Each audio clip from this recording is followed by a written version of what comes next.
মেয়েদের কপালে যে হিরো এসে জিরো করে দেবে আমি এটা বুঝতে পারিনি। আমরা মাথায় তুলে আপনাকে নাচছিলাম।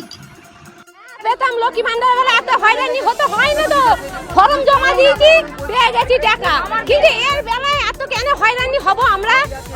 হ্যাঁ, এতে যাচ্ছি বলতে ব্যাংকে যাও, ব্যাংকে থেকে বলতে বিডিও যাও, বিডিও থেকে বলতে পঞ্চায়েত যাও, পঞ্চায়েত থেকে তাহলে এবার কোথায় যাবো?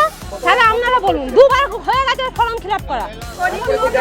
তারপর ওই তো আগে দেখাচ্ছে ইনকাম হয়ে গেছে, রিজিটের পর দেখাচ্ছে ইনকাম।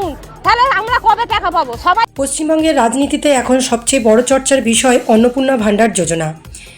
একদিকে ঘরের মা বোনেদের অ্যাকাউন্টে সরাসরি ৩,০০০ টাকা পৌঁছে দেওয়ার দাবি, আর অন্যদিকে এই প্রকল্পকে ঘিরে একের পর এক কড়া হুঁশিয়ারি এবং রাজনৈতিক তরজা। সোশ্যাল মিডিয়ায় থাম্বনেলে দেখছেন বাঁদর নাচ নাচাচ্ছে, মহিলাদের কড়া হুঁশিয়ারি। কিন্তু এর পিছনে আসল সত্যিটা কী? মুখ্যমন্ত্রী শুভেন্দু অধিকারী ঠিক কী বলছেন? কেন কিছু মানুষের আবেদন বাতিল হতে চলেছে? আজকে পজিটিভ এবং নেগেটিভ দুটো দিক নিয়েই একদম পরিষ্কার আলোচনা করব। ভিডিওটার শেষ পর্যন্ত দেখুন, কারণ তথ্যগুলো আপনারও কাজে লাগতে পারে। পেতাম লক্ষ্মী ভান্ডারের বেলা এত হয়রানি হতে হয় না তো। ফর্ম জমা দিয়েছি, পেয়ে গেছি টাকা, কিন্তু এর বেলায় এত কেন হয়রানি হব আমরা? হ্যাঁ, এতে যাচ্ছি বলতে ব্যাংকে যাও, ব্যাংকে থেকে বলতে বিডিও যাও, বিডিও থেকে বলতে পঞ্চায়েত যাও, পঞ্চায়েত থেকে তাহলে এবার কোথায় যাবো? তাহলে আপনারা বলুন, দুবার হয়ে গেছে ফর্ম ফিল আপ করা। তারপর ওই তো আগে দেখাচ্ছে ইনকাম হয়ে গেছে, রিজিটের পর দেখাচ্ছে ইনকাম। তাহলে আমরা কবে টাকা পাবো? তো পেয়ে গেল দুবার তিনবার করে, তাহলে আমাদের টাকার কোনো প্রয়োজন নেই। আমার স্বামীর হ্যান্ডিক্যাপ, ডান হাতটা নেই, আমার স্বামী লোকের ঘরে লেবার খেটে খায়। তাহলে যারা সরকারি চাকরি করছে তারা পাচ্ছে, আমরা কেন পাবো না? আমাদেরকে এইটা বল দিতে হবে। এখন টাকা দিতে পারছি না বলে আমাদের অযোগ্য বলে সবাই রিজেক্ট লিস্টে রাখছে। আমরা মানবলা মানছি না, তাই এই ফর্ম অবরোধে আমরা কাউকে যেতে দেবো না। আগে আমাদের টাকা দিন, আর 1 কোটি লোক, কত লোককে যে টাকা দেওয়া হচ্ছে তাদের কি ক্রাইটেরিয়ায় টাকা দেওয়া হচ্ছে আমরাও জানতে চাই, তাহলে আমরাও ওইভাবে ফর্ম ফিল আপ করবো। আমরা কেন পেলাম না? আমরা খেটে আমাদের বাচ্চা মানুষ করি, শ্বশুর শাশুড়িকে রেখি, তাহলে আমরা কেন পেলাম না? আমরা সত্যি দিয়েছি, যেটা আমাদের আছে সেটা আমরা সত্যি দিয়েছি, তাই কি আমরা অযোগ্য? তাহলে 1 কোটি মানুষ যে পেলো তারা কি কারণে যোগ্য আমাদেরকে সেটাও বলে দিতে হবে। কি আমাদের কেন ইনকোয়ারি হবে? কেন রিজেক্ট লিস্টে হলাম আমরা? আমাদের কেন ইনকোয়ারিটা হবেটা কেন? যারা 1 কোটি পেয়েছে আপনারা তাদের বাড়ি বাড়ি গিয়ে ইনকোয়ারি করেছিলেন না কোনো পার্টির প্রেসারে আপনারা করেছেন? তাও আমি জানতে চাই। আমরা সবাই আপনাকে ভালোবেসে ভোট দিয়েছি, আপনারা প্রতিশ্রুতি দিয়েছিলেন ভোটের আগে 1,500 টাকা জায়গায় 3,000 টাকা দেবে। তাও যদি না দিতে পারেন, প্রতিটা যোগ্য মহিলা যারা লক্ষ্মীর ভান্ডার পেত তাহলে ওই টাকায় অনেকের বাচ্চারও পড়াশুনো করাচ্ছে, সংসারও চালাচ্ছে, ওষুধ কিনছে, কেউ খাচ্ছে। আপনারা যোগ্য, 1,000 টাকা দিয়ে হলেন, সবাইকে সমান টাকা দিন। দৃষ্টি আকর্ষণ করছি, সবার এইভাবে দৃষ্টি আকর্ষণ করছি যে আপনি দেখেন এবং দিন। এবং আমাদের এখানে যিনি বিধায়ক আছেন সুভাষ দাদা, তাকেও আমার অনুরোধ, আপনি আসুন, দেখুন হাইওয়েতে সবাই মিলে কিরকম অবহেলা জানাচ্ছে। এরা প্রত্যেকে কেউ চাকরি বাকরি করে না, সবাই সাধারণ বাড়ির গৃহবধূ। যাদের এমনও আছে মাসের শেষে স্বামীর হাতে 500 টাকাও এমন থাকে না যারা স্ত্রীকে দিন। অতএব আমরা কোনো শুনবো না। আমরা কষ্ট করে খেতে আপনাদেরকে নিয়ে এসেছি, আপনাদেরকে আমাদেরকে দেখতেই হবে, তাহলে আমরা কোথায় যাবো?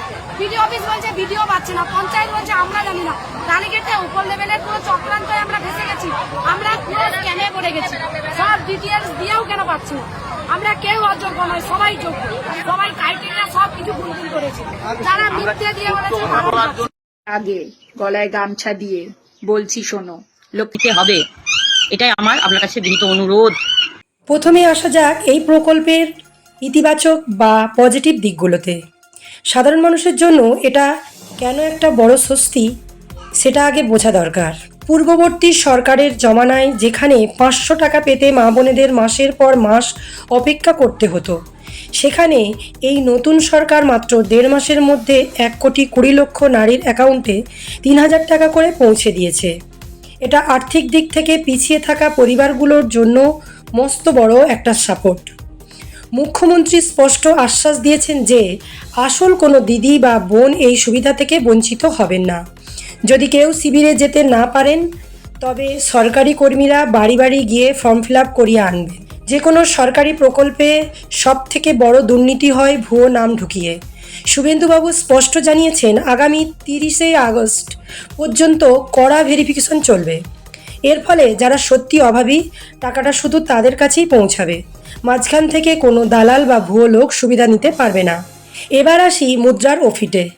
এই প্রকল্পের সুবিধা দেওয়ার পিছনে এমন কিছু শর্ত বা বয়ান সামনে এসেছে যা নিয়ে ইতিমধ্যেই জনমনে এবং রাজনৈতিক মহলে তীব্র বিতর্ক তৈরি হয়েছে। চলুন দেখে নেওয়া যাক নেগেটিভ বা প্রশ্ন তোলার মতো জায়গাগুলো কি কি। মেচেদা বা মুর্শিদাবাদের সভা থেকে মুখ্যমন্ত্রী কিছু কড়া নিয়মের কথা বলেছেন, যেমন যাদের 3টি বিয়ে হয়েছে, যারা সরকারি নিয়ম মেনে ভ্যাকসিন নেননি, কিংবা যারা নির্দিষ্ট কিছু ধর্মীয় শিক্ষা প্রতিষ্ঠানের সাথে যুক্ত, তাদের এই সুবিধা দেওয়া হবে না।